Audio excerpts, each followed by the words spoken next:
La Sociedad Española de Radiodifusión presenta... Ser... ¡Viva la radio! Podcast.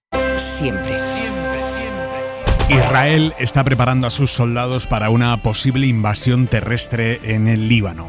Lo acaba de confirmar el jefe de las Fuerzas Armadas israelíes, que ha dicho ante las tropas que el ataque masivo de hoy contra Hezbollah, con medio centenar de muertos, buscaba preparar el terreno para esa invasión. Antonio Martín, buenas tardes. Buenas tardes. Sí, se confirma uno de los temores que rondaba la comunidad internacional desde que Israel ha intensificado sus ataques en Líbano, que el objetivo del gobierno de Netanyahu sea entrar con soldados en el país vecino, y Herzi Halevi lo ha confirmado esta misma tarde. Preparaos porque no vamos a detenernos. Nuestro objetivo es el retorno de nuestros ciudadanos al norte y estamos preparando el terreno para entrar, ha dicho. Guión, por tanto, parecido al que hemos visto en Gaza, porque además Tel Aviv desoye de nuevo las llamadas a la contención de otros países. En una entrevista en televisión, Joe Biden ha reconocido que la guerra total es un escenario posible, y desde el Reino Unido el primer ministro Starmer pide a Israel que cumpla con la legalidad internacional. El ejército hebreo ha alcanzado hoy puntos situados a 500 kilómetros de la frontera con Líbano, y Hezbollah ha logrado enviar un misil que ha sido interceptado hasta Tel Aviv. El presidente Pedro Sánchez se va a reunir esta noche con el primer ministro de Líbano. Ambos están en Nueva York en la cumbre de la ONU. Cuidado con el tiempo en Galicia, se acercan ya a los 100 litros por metro cuadrado, va a seguir lloviendo con fuerza en las próximas horas. Jordi Carbó, buenas tardes. Buenas tardes. Hasta el final de la madrugada se mantendrá esta lluvia a ratos persistente e intensa, y por eso esperamos superar con creces en todo este episodio los 100 litros por metro cuadrado. También algunos chubascos intensos en el occidente asturiano o en la provincia de León, así como al norte de Extremadura, y a lo largo de mañana, a la par que la lluvia se debilitará en Galicia, ganará intensidad en prácticamente todo el Cantábrico y el interior peninsular. En cambio, en el Mediterráneo será un día soleado y caluroso con máximas de más de 30 grados.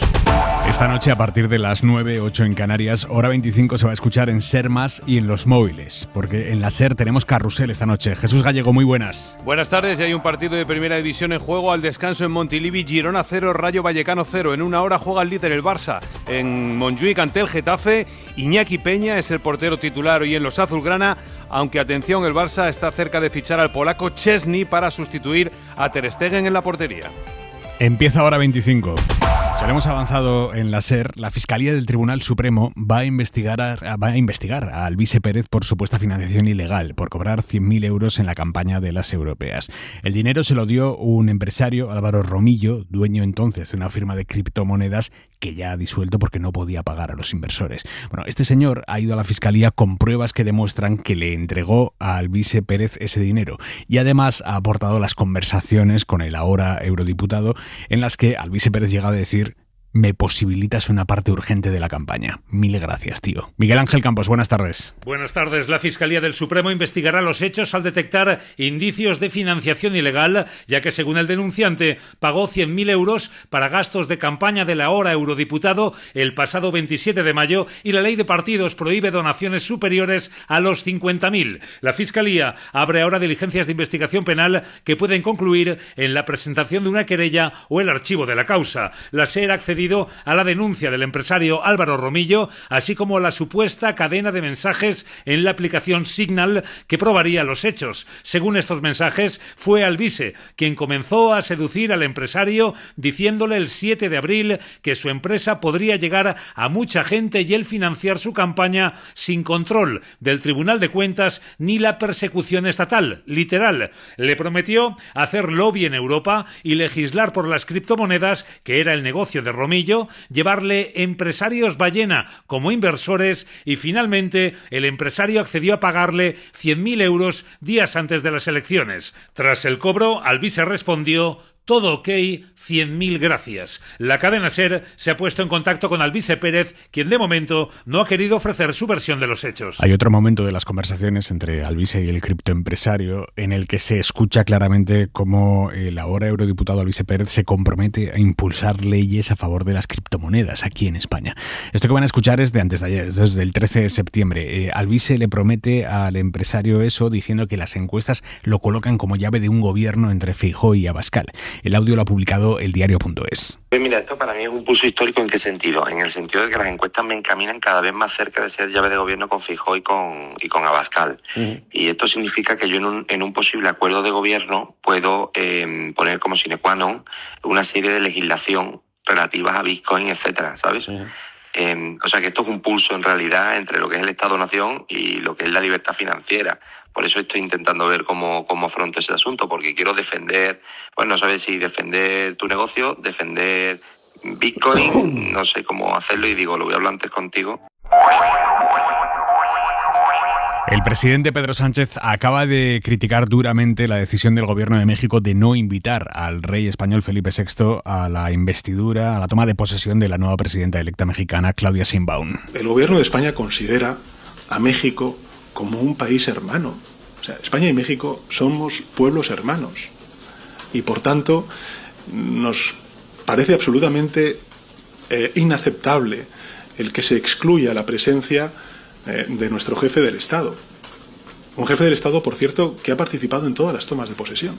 Ni el rey ni nadie en representación del gobierno español estará el martes que viene en la toma de posesión de Claudia Sheinbaum, que ha justificado hoy por qué no invitan a Felipe VI. Dice que no lo invitan porque no contestó a la carta que le mandó López Obrador en 2019 para que España pidiera disculpas por la conquista. El gobierno tacha de inaceptable este desplante diplomático. Pablo Morán, buenas tardes. Buenas tardes. Todo esto ha reabierto la crisis diplomática con México latente desde 2019. Todo comenzó en marzo de ese año, cuando el presidente Andrés Manuel López Obrador envió una carta a la corona española exigiéndole disculpas por los excesos de la conquista. La falta de respuesta a esa reclamación es en lo que ahora se escuda Claudia Sheinbaum para excluir de su toma de posesión a Felipe VI, un hecho inédito en América Latina, donde el rey ha viajado a 17 actos similares desde que accedió al trono hace 10 años. El todavía presidente de México ha respaldado esta tarde la decisión de su sucesora. Se debe de contar otra historia y hacer a un lado la prepotencia, la arrogancia. Exteriores ya dijo anoche que esto le parecía inaceptable y anunció su decisión de no enviar a ningún representante de España.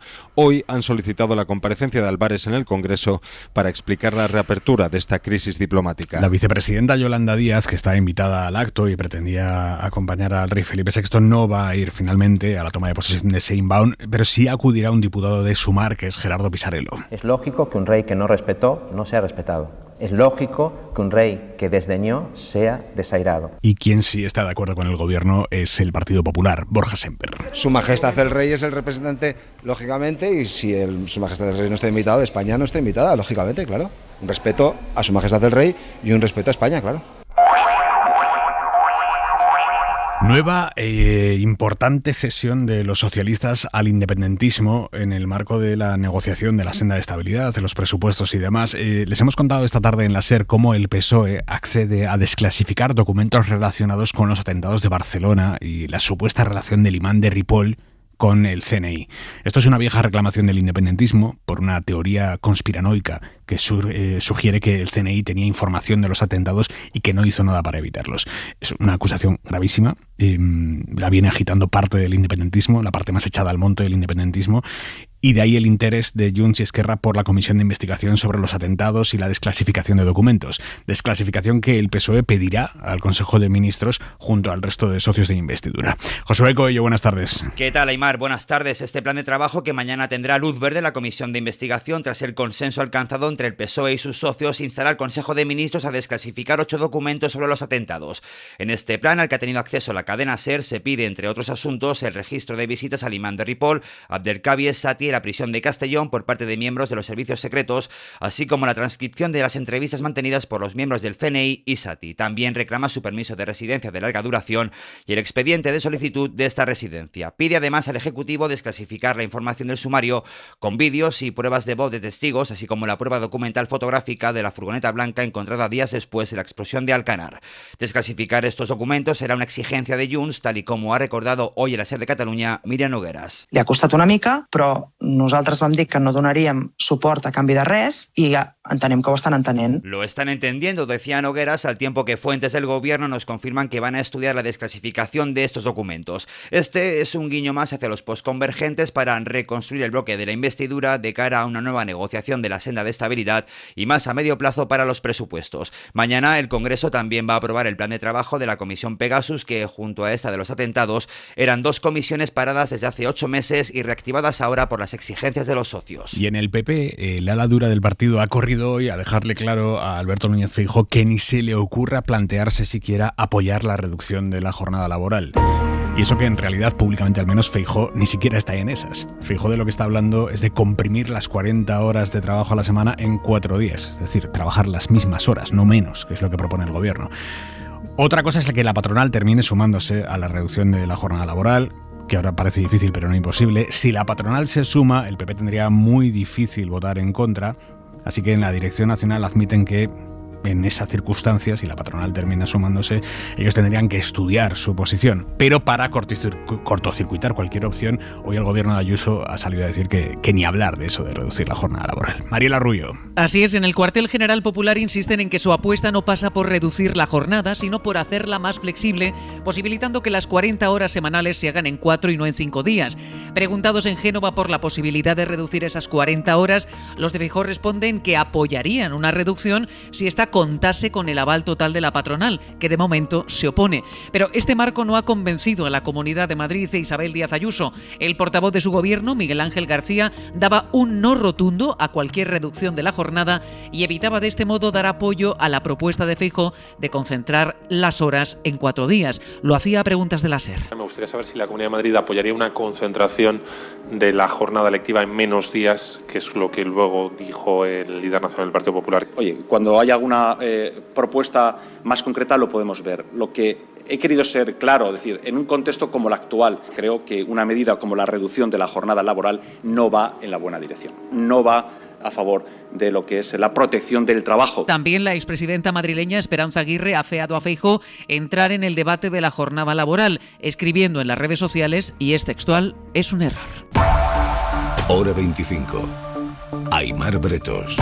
Los hijos de las familias más pobres tienen mucho más riesgo de sufrir obesidad. La desigualdad es cada vez más grande en la salud de los niños, que comen peor y son más sedentarios si viven en hogares con rentas bajas.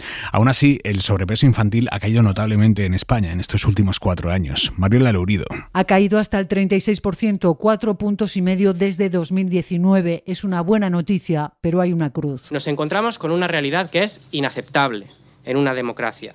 Y es que las prevalencias de obesidad y sobrepeso son significativamente más altas en entornos familiares con ingresos brutos inferiores a 18.000 euros al año. Casi la mitad de los escolares de 6 a 9 años de familias pobres tiene obesidad o sobrepeso. Este indicador no mejora, se mantiene constante desde 2011. 4 de cada 10 no desayunan a diario, solo 1/3 come fruta todos los días y verdura todavía menos. El consumo de bebidas con azúcar se multiplica por 8 con respecto a los hijos de las familias ricas. Tienen menos acceso a actividades extraescolares y pasan el doble de tiempo delante de una pantalla. El ministro de Derechos Sociales, Pablo Bustinduy, ultima el decreto de comedores escolares para garantizar al menos 5 comidas a la semana saludables. Bustinduy estará esta noche aquí en Hora 25.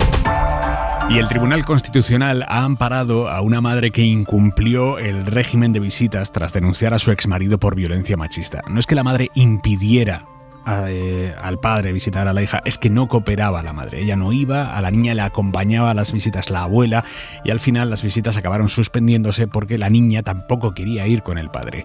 Varios tribunales avisaron a la madre, la apercibieron para que cooperara con el régimen que recogía la sentencia de divorcio. Ella ha ido al Constitucional y el tribunal le ha dado la razón. Marina Fernández. El Tribunal Constitucional le da la razón frente a las resoluciones de la Audiencia de Guipúzcoa y del Juzgado de Violencia sobre la Mujer de San Sebastián, que apercibían a esta madre para que ejecutase el régimen de visitas que recogía la sentencia de divorcio.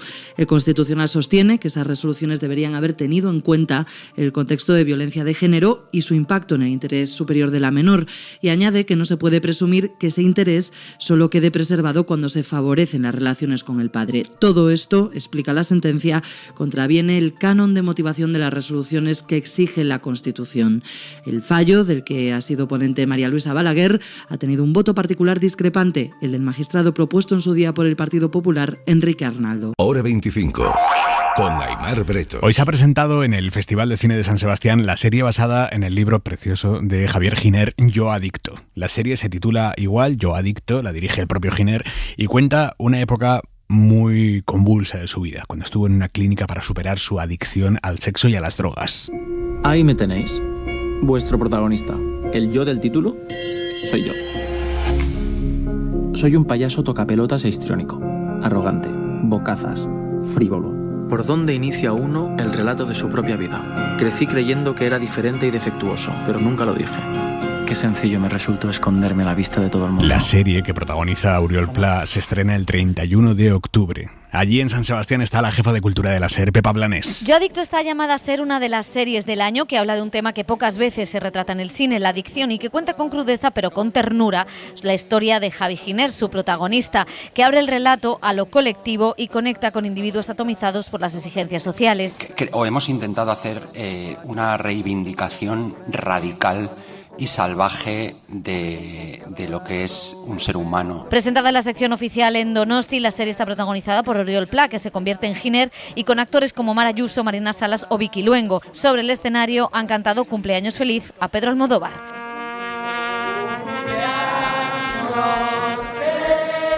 Espectador de excepción de esta serie que llega a Disney Plus a finales de octubre.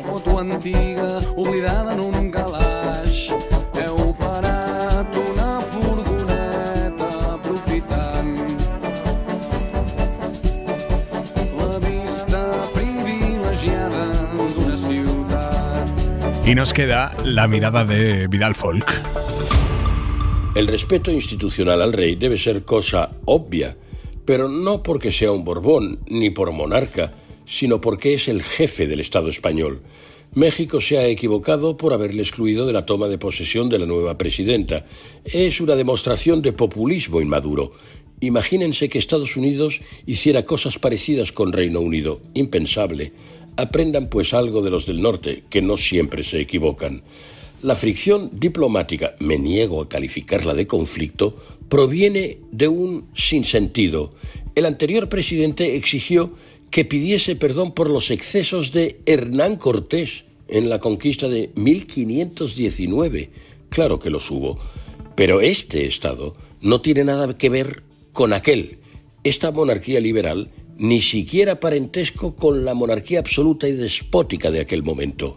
Cuando uno hace política con conflictos de siglos atrás, revela a veces poco interés en los asuntos de hoy, pero cualquier error puede rectificarse, a no ser que uno prefiera la dictadura china a las democracias europeas.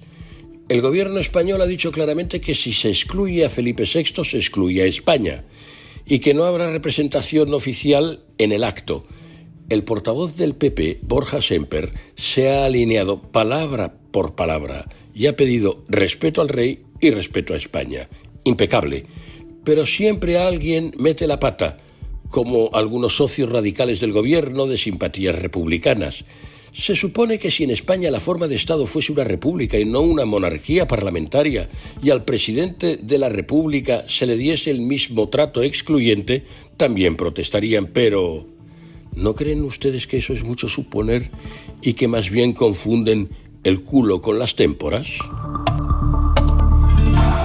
Noticia política relevante. El presidente Pedro Sánchez, que está compareciendo ahora mismo en Nueva York, acaba de confirmar que el gobierno no llevará a votación los presupuestos al Congreso hasta que pasen los congresos de Junts y de Esquerra, partidos que le tienen que votar los presupuestos.